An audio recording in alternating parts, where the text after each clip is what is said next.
Hi everyone, welcome back to Trees and Turtles. My name's Imogen, and in today's video I'm going to be sharing how to be content with and enjoy your own company.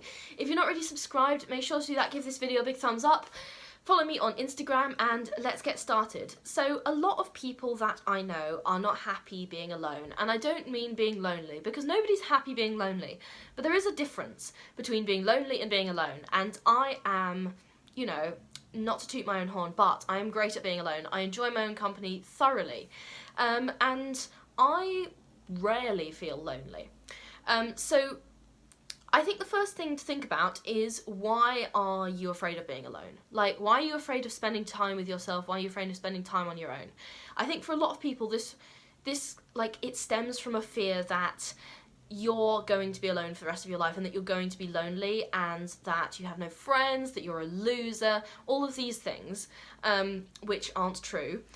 So examine why you have a fear of being alone and why you don't want to be alone. Because understanding the problem, I always think, and self-reflecting is kind of the key to solving it. So the first thing you need to do after that is then learn to enjoy your own company. So reflect again, what do you like about yourself? Are you good at listening, or are you really smart, or are you really good at your job, or do you think your hair looks really damn good today? Anything that you like about yourself. For me, things I like about myself are my resilience, my capacity to persevere through something that's difficult. I also quite like my hair at the moment. That's a side note. But learn to appreciate things about yourself, and always learn to give yourself compliments. Learn to look in the mirror and be like, yeah, all right, I'm doing pretty well in life. I'm doing good today, and I look good. So those kinds of things, hyping yourself up, will help you like yourself more, and will help you to enjoy your own company. Now, it's all well and good, sitting by yourself, but you will also eventually probably want to do something, or you're going to get bored. So this is where hobbies come into play, and I don't want to be one of those people who says get a hobby, but get a hobby. So explore things, try new stuff. You might not enjoy it, but that's good, because then you're finding out what you do and don't like, and you're developing your preferences, your personality. For example, this year I've started playing D&D, which is something I've wanted to do for a long time, and I'm really enjoying it. So that's great. Other hobbies I have: I journal, I make videos, here I am. So your hobbies might be completely different. You might you might like bird watching, or you might like sort of going for a run. But the point is, you don't know until you try. So pick 3 new things. You can even ask ChatGPT to give you some ideas for hobbies if you really want to, because we all love our favourite AI assistant. But yeah, explore some new hobbies, or if you have already got hobbies that you feel like you never have time for, maybe take some alone time and explore those hobbies, because I guarantee that you will find a deeper sense of enjoyment in spending time with yourself if you're doing stuff that you enjoy. The next thing I want to do is to tell you to create a comfortable environment. Nobody enjoys rotting alone in their room if it feels like rotting. So instead, make your room into a sanctuary. Get yourself some candles, get yourself some blankets, get yourself some flowers. Decorate. Put on nice music, anything that it makes you feel at home, and it makes you feel comfortable, and it makes you feel like this is somewhere that you can go to relax and be at peace and to express your personality. So make sure that you're in a comfortable environment, and you don't necessarily just have to spend time alone in your room, but you could go somewhere else to a nice environment. So go to a botanical garden, or go to a museum that you really like, or go to a gig that makes you happy. So seek out environments and create environments that make you feel comfortable, that make you feel uplifted, and I promise you will much increase your capacity to be content when you're alone if your environment is supporting you.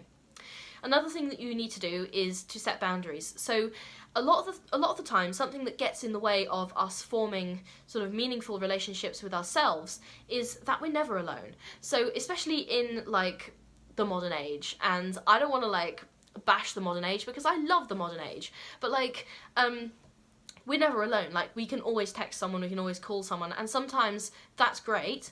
And we're always seeing people and going out and whatever, but sometimes it like cuts us off from like quiet self-reflection.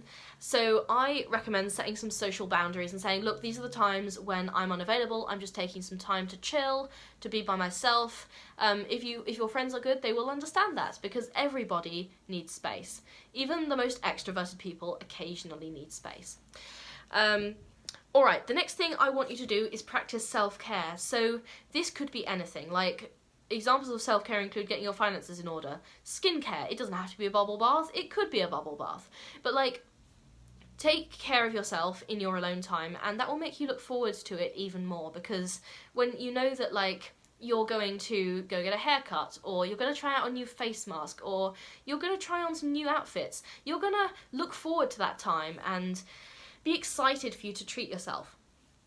Okay, the next thing I want you to do is stop comparing yourself to people. Like, everyone says this, but like, please, please, please stop comparing yourself to people. Like, yeah, I do it, but I do it much less than I used to. You are enough as you are. And trying to make yourself be someone else is it's only going to increase the dissatisfaction you feel with yourself. So part of celebrating your good qualities, like when I told you earlier, look in the mirror and hype yourself up, like, if you're constantly comparing yourself to other people, then all you're going to see is someone who's not enough. And I promise, believe me, you are enough, and you're wonderful, and you should start appreciating yourself for who you are rather than who you think you should be. Another thing that I recommend is to like go outdoors, look at a tree, smell a flower, wade in the river. Don't cut your feet on the stones. But like, the point is, you know, connect with nature. And obviously I'm biased because I do geography and I am a massive tree hugger. Like, I love nature. Nature is great, and I'm literally telling you to touch grass here, but seriously, going outdoors can give you a real sense of peace, as long as it's not like tipping it down with rain, of course, obviously then stay home. But it can give you a real sense of peace and like connection with nature, and it's almost like a form of spirituality for me, to be honest. But it doesn't even necessarily have to be that for you. It can just calm you down and make you more content with being on your own. That's kind of all I have to say for this video. One thing I wanted to say especially was that when you're learning to be content with your own company, it's a lifelong process. So often I think that older people are much more secure in themselves, and obviously your early 20s are a time of like self-discovery and uncertainty, and you're still growing into your personality, so don't be hard on yourself if you're not yet content with your own company.